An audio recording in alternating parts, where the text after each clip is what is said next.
Mark, Jess, and I only wanted to mess around with the old Ouija board we found in my basement, but by the time we realized it wasn't TA game, something had already followed us home. This hook immediately introduces the characters, sets a casual but eerie tone, and hints at a sinister presence that escalates beyond their control. Perfect for drawing viewers into a creepy Ouija board story. Want a few alternative versions too. I was 19 when I moved into my first apartment. It was a small, slightly run-down basement unit in a quiet neighborhood just outside the city. The rent was suspiciously low, and the landlord seemed eager to get the lease signed. Now that I think about it, the place smelled faintly of damp concrete, and the lighting was dim, even during the day. It wasn't ideal, but I was young and broke, and it felt like freedom. The move-in process was quick. I didn't have much, just a bed, some clothes, and a few pieces of furniture. The apartment had been mostly emptied by the previous tenant, though they'd clearly left in a hurry. There were a few personal items still tucked away in corners. An old coffee mug in the cupboard, a cracked mirror leaning behind the bedroom door, and, strangest of all, a warped cardboard box shoved behind the furnace in the utility room. I only noticed the box because I dropped my phone back there. When I reached behind the furnace to grab it, my hand brushed against something dry and brittle. I dragged the box out and opened it, expecting tools or junk, but inside was a wooden Ouija board. It was old, clearly handmade, with letters and symbols burned into the surface. The planchette, the small point I used to communicate, was split down the middle but still intact. It looked more like a relic than a toy. I thought it was interesting, maybe even valuable, so I kept it. I didn't believe in that stuff. I figured it would make a good conversation piece or something to joke about with friends. I slid it into a drawer in the hallway and forgot about it for a few days. That's when things started to feel different. The apartment was already cold, being a basement, but suddenly, certain areas were unnaturally chilly. Not just cold, but biting, like standing in front of an open freezer. The light in the hallway began to flicker every night around 2 a.m., always at the same time.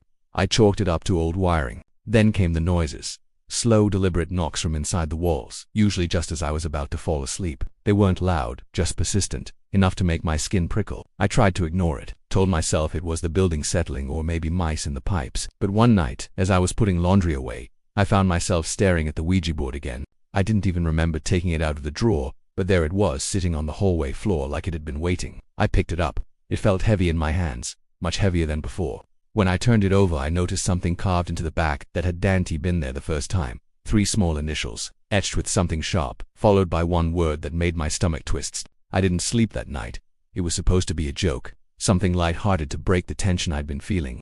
I invited 2 of my friends over, Mark and Jess, for what we called a cleansing ritual. The idea was to use the Ouija board, laugh at ourselves, maybe burn some sage, and get rid of the weird vibes in the apartment. I think I just needed someone else to experience the strangeness to prove it wasn't all in my head.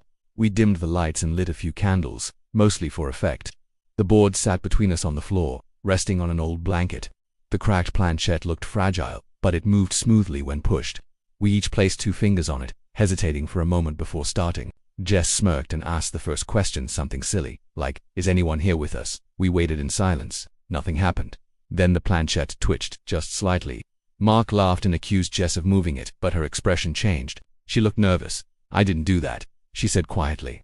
We tried again, asking simple questions. This time, the planchette glided across the board more confidently. It spelled out 4 words, 1 letter at a time. IAMNEAR. I remember feeling my stomach drop. Something about the message didn't feel like a joke. Mark tried to brush it off, saying it was probably one of us subconsciously pushing the planchette, but neither Jess nor I were smiling anymore. The air felt thick, like the room itself was holding its breath. We ended the session quickly. Jess said she didn't want to play anymore, and we all agreed to put the board away. I slid it back into the drawer where I'd originally kept it and tried to forget the whole thing. But that night something strange happened. I had a dream so vivid it felt more like a memory. In it, I was standing in the apartment hallway, but it was different.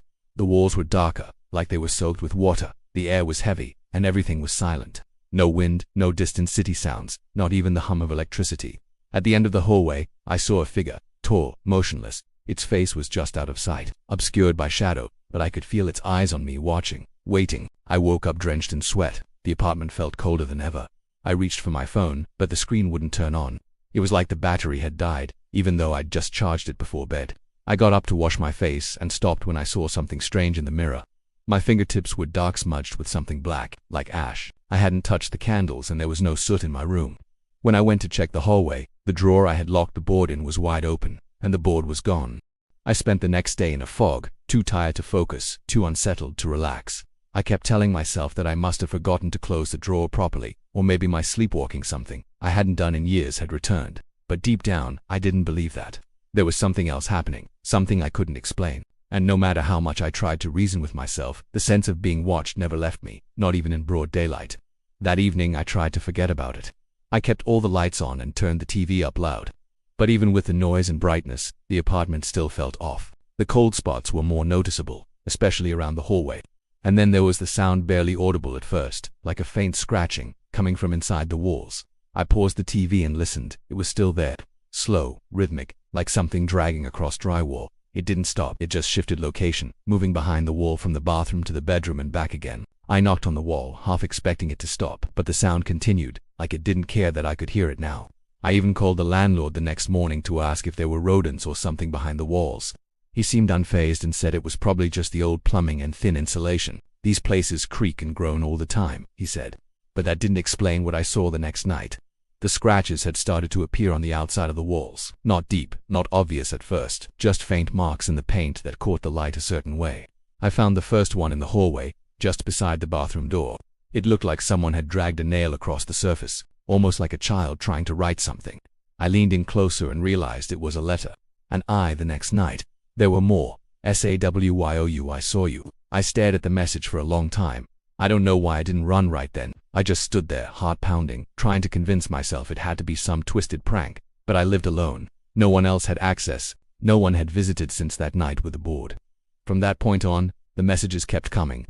Always new letters, always scratched into the paint overnight. I painted over them once, just to see what would happen. The next morning the same letters were back, only deeper this time, like whatever was making them was angry that I'd tried to erase it. The final straw came when I returned home from work and found my bedroom door shut. I never shut it.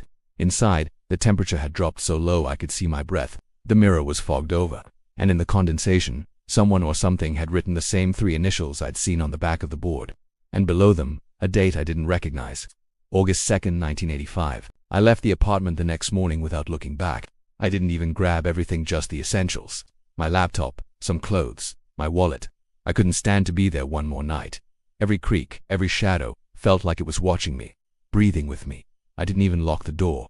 I just drove. I stayed at a friend's place about 2 towns over. They weren't home that weekend, which was perfect. I needed the space to think, to feel like a normal person again. For the first time in weeks, I didn't feel cold. I didn't hear any strange noises. I thought maybe it was finally over. That I'd escaped it. That whatever was tied to that apartment had been left behind. I spent the evening trying not to think about the board or Daniel Holt or the bones in the box. I told myself the police would handle it, that maybe they'd reopen the case, maybe bring closure to his family. Maybe that was all it ever needed to be found, to be acknowledged. But just as I was beginning to relax, I opened my duffel bag to grab a change of clothes, and sitting right on top of everything, impossibly clean, uncracked, and looking newer than ever, was the Ouija board. I froze, my hands went numb. I know without a doubt I never packed it. I'd left it on the bedroom floor, hours away. I checked the bag again, thinking maybe my mind was playing tricks on me. But there it was, unmistakably real. The planchette was perfectly intact this time, the split completely gone. The initials were no longer scratched into the back. The word stay had been replaced by something else. One word burned into the wood. Mine. I didn't know what to do. I locked the board in the trunk of my car and drove again. I didn't have a destination, just away. After a couple hours I pulled into a desolate lakefront parking lot. The water was still black. No wind, no sounds. I grabbed the board and walked to the edge. I didn't hesitate. I threw it in as hard as I could, watched it splash and sink beneath the surface. No dramatic music, no eerie feeling, just silence. I stood there for a while, waiting for anything to happen, but nothing did. When I got back to my friend's place, I felt lighter, like I'd finally shaken it off.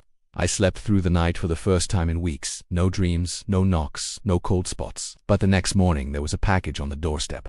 No return address, no markings, just a plain brown box with my name handwritten in shaky ink. I brought it inside and opened it, hands trembling. Inside was the same photograph I'd found buried in the box, Daniel Holt, smiling faintly. But this time, the message on the back was different. It simply read, "You never asked who else was buried here." The air in the room dropped 10 degrees, and from the far corner I swear I heard the faint sound of the planchette scraping across wood.